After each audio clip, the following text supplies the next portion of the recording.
두 사장 모두 진짜 거의 느낌이 피를 토한다는 느낌으로 당장 요금을 인상해야 된다라고 말했는데 왜 그런 거죠? 한국가스공사와 이 한국전력의 막대한 누적 적자 때문입니다. 에너지와 정치 두 번째 주제는 요금 인상입니다. 작년 7월에 가스요금이 올랐고 10월에도 전기요금이 올랐었는데요. 둘 다 거의 1년 만에 올린 거라고 하더라고요. 그런데 그 전력업계 즉 요금을 받는 가스공사나 한국전력공사 측에서는 이렇게 올렸지만 여전히 부족하다라는 지적이 있는데요. 왜 그런 거죠? 한국가스공사와 이 한국전력의 막대한 누적 적자 때문입니다. 이 지난해 7월 주택용 도시가스 요금이 14개월 만에 6.8% 올랐는데요. 이 가스공사에 따르면 이 원가보다 싸게 팔아야 하는 구조는 여전히 해소되지 않았습니다. 가스공사는 현재 14조 원이 넘는 미수금에 깔려 있습니다. 이 전기요금도 거의 1년 만에 산업용만 9.7% 올렸는데요. 한전의 누적 부채가 200조 원이 넘는 상황에서 언발의 오줌 누기라는 지적이 나옵니다. 일단 이 미수금이라는 게 한국 가스공사만의 좀 독특한 이좀 회계 항목이 있는데요. 원래는 뭐냐면 요금을 팔고 못 받은 돈을 보통 미수금이라고 말을 하거든요. 일시적으로 이 가스 가격이랑 이 원가랑 괴리가 있을 때 이 미수금을 좀 쌓아놨다가 요금이 좀 정상화되면 이 미수금을 갚아나가는 구조로 이 항목을 운영하고 있었는데 이게 사실 부채는 아니거든요. 이제 부채로 잡히진 않는데 실질적으로는 부채처럼 작동을 해요. 지금 상황에서는. 왜냐하면 미수금을 갚아야 하는데 갚지 못한 상황이 있으니까 계속 이자 비용이 지출이 되고 그러면서 가스공사 같은 경우에는 영업이익 그리고 순이익을 내면서도 사실 미수금까지 포함한 이제 이자 비용까지 보면 좀 간당간당하게 돌아가는 그런 상황이 지속되고 있거든요. 그리고 이제 한전 같은 경우가 더 심각한데 작년에 사실 이제 전기요금을 올릴 때 주택용을 좀 같이 올릴 거라는 예상이 있었거든요. 그러니까 주택용 요금 같은 경우에 워낙 오랫동안 이제 일정한 가격으로 유지되어 온 터라 이번엔 좀 올려서 정상화를 해야 된다. 라는 목소리가 있었는데 산업용만 올려서 이제 어떻게 보면 국민들한테 가는 어떤 부담은 차단해버린 거죠. 근데 이게 왜 문제가 되냐면 한전의 누적 부채가 말씀하신 대로 200조 원이 넘는데 관련된 이제 이자 비용만 해도 어마어마하고요. 또 한전이 앞으로 투자해야 될 돈도 굉장히 많거든요. 송배전망을 설치한 데도 이제 수십조 원이 들어갈 계획이라서 이런 설비를 앞으로도 다 빚을 내서 회사채를 찍어가지고 설비를 만들어야 되는데 아시다시피 한전 회사채가 굉장히 규모가 크기 때문에 회사채 시장에서도 한전의 금리가 올라가면 전반적인 금리가 올라가고 그게 또 기업들 부담으로 이어지는 이런 상황까지 좀 지속되고 있거든요. 그리고 또 이제 한전 부채 같은 경우에 200조 원이라는 돈이 사실 어떻게 보면 국가 예산의 한 4분의 1, 3분의 1 정도로 굉장히 큰 금액인데 이게 정부에서 한전 부채가 너무 많아지니까 특별한 법을 제정해가지고 일시적으로 늘려준 건데 이게 아마 2027년쯤에 다시 정상화가 될 거예요. 그렇게 되면 부채 비율이 2배인가로 줄어들게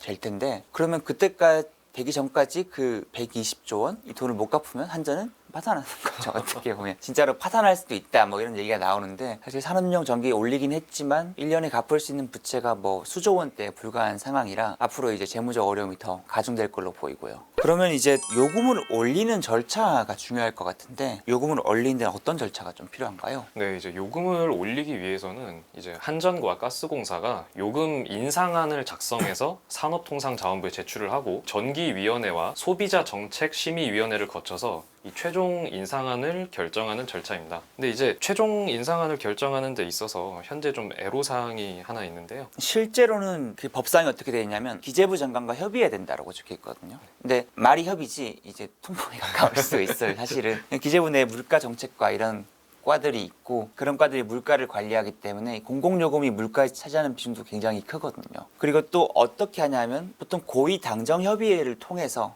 정부와 여당이 만나서 이 전기요금 혹은 가스요금이 얼마나 인상할 건지를 보통 결정을 하게 되는데요. 그 말은 이 전기요금을 인상하거나 가스요금을 인상한 데 있어 정치권 입김이 굉장히 많이 들어간다는 얘기죠. 어떤 식으로 좀 많이 들어가게 돼서 얼마나 깎이나요 이게? 이게 예를 들어서 한전이 이제 10이라는 인상안을 제안하면 이 산업부에서 6으로 한번 깎고 이제 기재부와 여당에서 이제 3 정도로 깎는 느낌입니다. 매달 집에 날아드는 청구서가 무거워지면 이제 민심이 나빠진다는 이유 때문에 정치권 대부분 이제 소극적으로 대응하기 마련입니다. 그때가 러시아 우크라이나 전쟁이 터져가지고 국제 에너지가 굉장히 높아지고 다른 나라 같은 경우에는 뭐 전기요금이 2배로 뛰고 막 3배로 뛰고 이렇게 하는데 그 당시에 우리나라에서 좀 전기요금이 버티기 힘들었다 라고 생각하시는 분은 아마 없을 거예요. 그러니까 원가는 2배로 올랐는데 가격이 그대로라는 거는 중간에서 누가 손해를 봐주고 있다는 얘기죠. 한전이 손해를 봐주고 있었던 거고, 정권이 바뀌고서도 그런 알고리즘은 그대로 돌아간 거죠. 왜냐하면 어떤 여당이든 간에 물가 오르는 걸 반기지 않으니까.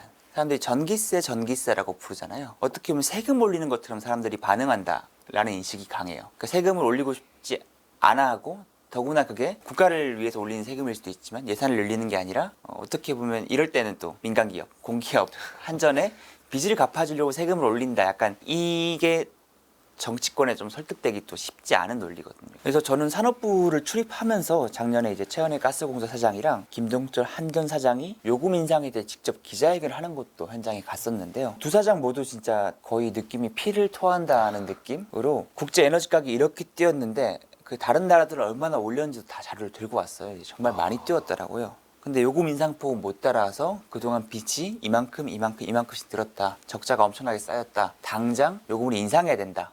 라고 말했는데 그게 작년 5월이었거든요. 근데 아까 가스요금이 언제 올랐다 그랬죠? 7월에 올랐죠. 그리고 전기요금은 10월에 올랐죠. 그러니까 한 해가 거의 다 하반기 들어가지고 이제 전기요금 같은 경우는 올려준 건데 그것도 반쪽짜리로. 이게 왜 그러냐면 우리가 여름에는 에어컨을 많이 틀잖아요. 그렇죠. 에어컨을 많이 틀면 전기세가 많이 나오겠죠. 저 전기세라고 말했네. 전기요금이 많이 나오겠죠. 그럼 전기요금이 많이 나오면 그때 올리면 사람들이 되게 싫어하겠죠. 그러니까 여름에 못 올리는 거예요. 이렇게 보면 정치권이 되게 민심에 민감하기 때문에 이런 정치권이 에너지 요금에 강한 어떤 영향력을 행사한다는 것부터가 이 요금 인상이 얼마나 어려워질지가 예상되는 부분이죠. 아까 말씀드렸던 그런 이제 동절기, 하절기 각각 좀 어려움이 있고요. 또 이제 설이나 추석 같은 명절을 앞둔 달은 거의 못 올립니다.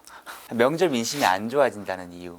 명절 여론조사 이런 거 굉장히 민감하거든요. 사실 작년에 요금을 올릴 때 조금 소폭 올렸던 것도 그런 얘기가 나왔어요. 단계적으로 계속 올려나가겠다. 근데 여기 너무 급격한 충격은 좀 지양하자 라고 얘기했었는데 지금 전국이 좀 이상하게 돌아가면서 올해 선거를 치를 수도 있게 됐잖아요. 사실 어떻게 보면 그럴 가능성도 제기가 되는 상황이고, 정치권에서 선거를 대비한다는 부분이 사실 선거 모드로 돌입하게 만드는데, 그러면 간만에 선거가 없는 해였는데 올해 만약에 그런 선거 모드가 돌입하게 되면 이 단계적 인상안 이게 좀 어려워질 수도 있다, 그런 얘기가 나오고 있어요. 사실은 원래 올해에도 그런 관련된 메시지를 계속 내려고 했었는데 좀 조심하고 있다라고 하더라고요. 근데 이제 다른 나라는 보면 아까도 말씀드렸지만 뭐 2배씩 올리고 3배씩 올리고 이렇게 되는데 이렇지 않은 이유에 좀 차이가 있는 것 같아요. 어떤 차이가 있는 거죠? 옆 나라 일본만 하더라도 뭐 도쿄 전력, 도호쿠 전력, 간사이 전력 등 이 지역별로 10개의 주요 전력 회사가 있습니다.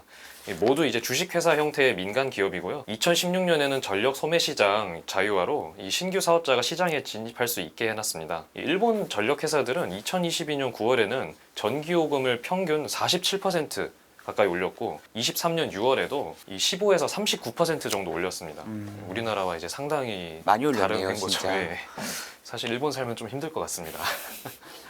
이제 규제 요금의 경우 이제 정부의 인가가 좀 필요하긴 하지만 20%대 인상도 용인되는 분위기입니다. 대신에 정부가 이 취약계층이나 뭐 가정의 전기요금을 일정 부분 지원하는 식으로 민생을 챙깁니다. 우리나라처럼 전력회사의 원가 미만의 판매 가격을 강요하는 나라는 없다는 거죠. 전기 에너지라는 부분을 공공에서 담당하느냐 민간에서 담당하느냐에서 좀 차이가 보이는 것 같은데, 우리나라 한전이라는 하나의 공기업이 사실상 전력 판매 사업을 독점하고 있거든요. 이제 다른 뭐 민간 발전사들이 있긴 하지만 그 발전사들도 결국에는 한전의 전력을 팔 뿐이지 뭐 직접 구매 계약 이런 것들은 별로 하지 않는 상황이고, 일반 민간의 가정으로 가는 모든 전기는 한국 전력이 다 담당을 하고, 또 민간 주택으로 가는 대부분의 도시가스들 이건 또 한국가스공사 담당을 하거든요. 그렇기 때문에 이제 하나의 공기업이 있다는 이 장악력 때문에 요금 인상이 굉장히 어렵고 그런 구조가 지속되고 있는 건데요. 전기랑 가스도 석유랑 똑같습니다. 국제 유가 변동에 따라서 가격이 같이 움직이고요. 모든 에너지의 기준은 유가이기 때문에 우리나라가 그 생산되는 에너지가 별로 없기 때문에 외국에서 수입해서 국내에서 가공하거나 만들어서 가정으로 판매하는 그런 구조도 완전히 똑같죠. 우리가 기름값이 오르면 당연히 부담스럽잖아요. 거기 대해서 정유사들이 잘못했어. 정유사들이 나한테 1,200원에 팔아주지 않은 정유사의 잘못이야 라고 말하진 않잖아요. 뭐 리터당 무조건 1,400원에 팔아라 라고 말하진 않는데, 똑같은 처지인 전기랑 가스는 이 정치권이랑 맞닿아 있다는 이유로 1,400원에 팔아. 이게 여전히 먹히고 있는 상황이라고 해요. 근본적인 좀 제도를 손질하거나 아니면 한국전력이나 한국가스공사 상장회사로서의 어떤 책임성을 더 강화해서 정상적인 경영을 할 수 있도록 좀 기반이 마련돼야 되지 않나라는 말씀들이 많은 것 같습니다. 대한골 프로젝트 예산이 1,000억 원 이거든요. 1차 시추에. 당시 이제 석유공사 사람 얘기를 들어보면 1,000억 원 정도는 본부장 정결로 처리가 가능했다. 그만큼 이제 돈을 막 밀어주니까 어떻게든 써서 성과를 가져와라 이런 분위기가 반응했던 거죠.